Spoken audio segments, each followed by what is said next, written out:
West Ham Fan TV outside the King Power Stadium. Mike, Leicester 2, West Ham 2. Respect the point in the end? Yeah, I think we should respect the point, but I think we were coming up here all probably expecting that it was a winnable game. Look at Leicester's recent form. We started came out the blocks very, very quickly. Obviously got a goal within 10 minutes. And I thought there was only one team in it most of the first half. Second half, we just came out like a completely different side. We were just unrecognisable from that first half. I mean, we probably could have and should have put them away, or put our chances away, or made better play, made better.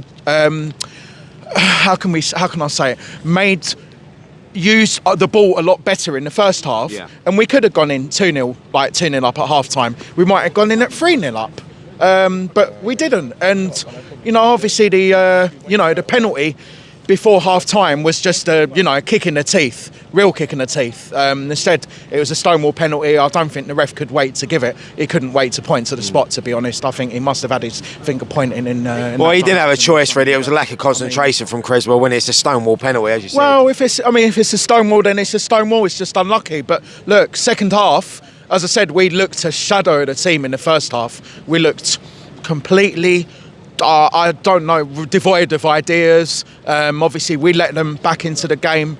No, they went like 2-1 up, and I think we're quite lucky that we didn't get blown away 3-1 or 4-1, to be honest, because that was a second string, if there ever was, Leicester side. They're missing a lot of their key players, and we couldn't capitalise on that. I mean, even their worst defender out there today, Soyuncu, who kept on, every time he got the ball, he's like, long ball punt, and then gives it back to one of our players. So we didn't capitalise on the fact that they weren't they weren't great defensively. But, we kept going to the end. I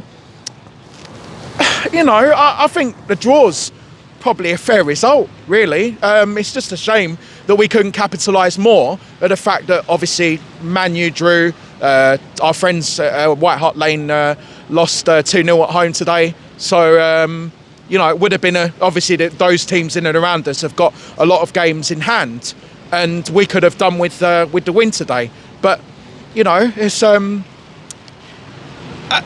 really frustrating thing for me is that we've gone 2-1. When we've gone 2-1 down, we've not got anyone off the bench to come on and change the game. And I want to say something, because I'm going to get slated for this. I know I am, because of all the Antonio lovers out there. What does it take for Antonio to have to get to be subbed off the pitch? What did he offer today? I don't think there's anyone to take his place.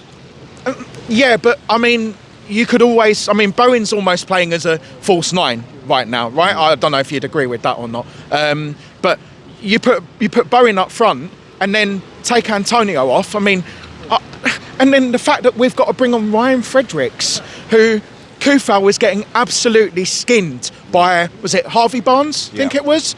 They're number 7. And, we bring on Fredericks, and it's like going from worse to diabolical. Yeah. And, we're lucky that we didn't get exposed on that side, like, even more than what we did. I mean, Fredericks couldn't even, like, down our end, he couldn't even keep the ball on the flipping touchline, for God's sake. I know you said that we didn't have much off the bench, but I thought Benrahma and Vlasic, when they come on, they changed the game a little bit, and we got on the ball a little bit more and wanted to try to make things happen. It gave us a little bit more of attacking impetus, I suppose. And, I mean, thing is, Vlasic was bought, as far as I know, I mean, again, I'm not.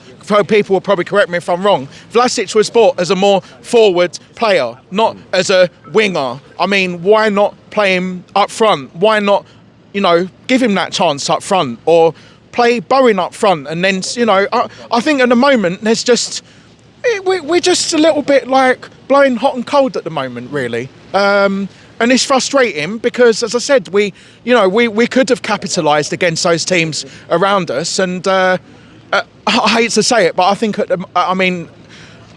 we're just keeping that 4th place warm for other teams at the moment. I don't think we're going to finish there, and obviously this then goes back to the lack of signings, lack of any signings. Now, if we've only got players like Fredericks All no disrespect to Ben Rama, but as you said, Ben Rama and Vlasic, when they came on, they did offer something. But the quality of what we've got to bring off the bench is not good enough. That's why we can't bring anyone on to change games. But look, like you said at the very top, we've got to respect the point, and it's going to make for a nicer journey home than what it might have been. Yeah, difficult games there. As I said, look, even a poor Leicester team are still a decent team. They've got some good players out there. But look, we'll respect the point, Mike. But listen, thank you so much, mate. Cheers, Ryan. Safe journey home. Yeah, you take too. care, mate. Come on, you Ryans.